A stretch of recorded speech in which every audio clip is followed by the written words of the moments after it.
My daughter was about 2.5 when I first heard her utter the words, "I no want it." I was getting her ready for Grandparents' Day at school and pulled out a precious dress for her to wear. The conversation went something like this. Audrey, grabbing the hem of the dress, shaking her head, "I no want it." Understandably shocked, I questioned, "What do you mean you don't want it? Of course you want this. This is adorable." In my defense, it was adorable. Fine whale corduroy animal print dress, a bishop collar with hot pink trim. What's not to love? "I no want it."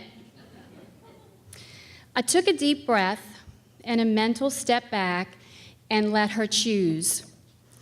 She selected a drop waist striped number with cap sleeves. For me, the dress fell into the play clothes category and not really the Grandparents' Day category. But she looked adorable, and most importantly, she was satisfied with the opportunity to choose and was happy with her selection. Audrey has taken me down a very different path when it comes to herself, defining herself through her clothes. I was not at all prepared, considering I really, really liked smocking. Instead of forcing my preferences, I have allowed her to make choices. Within a few limitations, I have given her a wide opportunity to exercise choice, therefore defining herself for who she is. We have long since abandoned the idea of smocking, monograms, or dresses.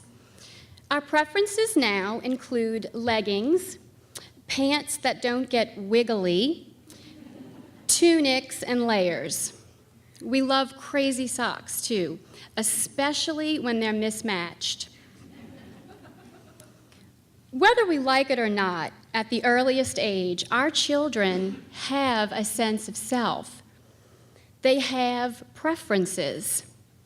These may not be our preferences, of course, but who am I to stifle my child? I think as parents, we can get caught up in the fear of what other people will think. Not only about what other people will think of us as parents, but what other kids will think of our kids. As an adult, I know that what other people think of me is none of my business. For kids, however, it may not always be that easy. There may be struggle. Like it or not, we are hardwired to struggle. The important thing is to give our children the opportunity to cope with the struggle instead of rushing in to save them from ever having to struggle. A family member shared an instance when her young son wanted to go to preschool wearing his sister's pink beret in his hair. She asked him if he might want to just carry the beret with him instead of wearing it. His choice was to wear it pinned into his beautiful blonde hair. She hugged him tight and wished him to have the best, most fun day.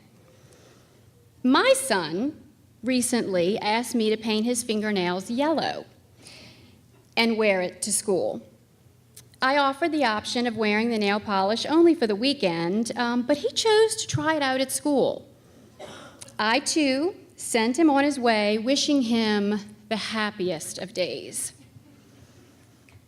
By supporting their choices, we instantly communicate how much they are loved, no matter what.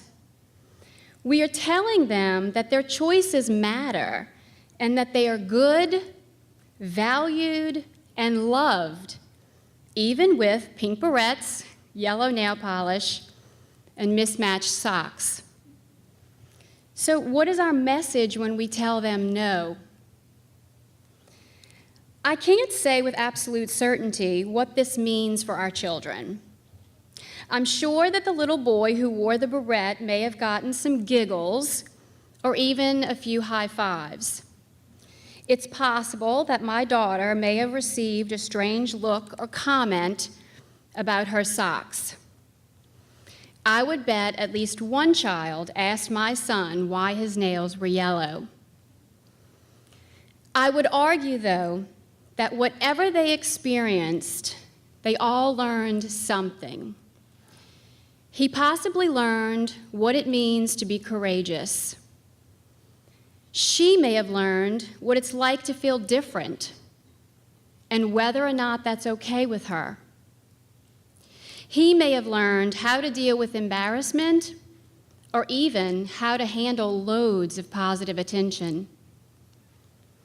I know for sure they learned that within this space of life, they can make choices, and no matter the outcome, they will always have a soft place to fall into the loving and accepting arms of their mother. Letting them be who they are, enjoying them through every questionable ensemble, mismatched socks, yellow nail polish, and pink barrettes, reminding them of their awesomeness each and every step of the way. That, my friends, that is mothering.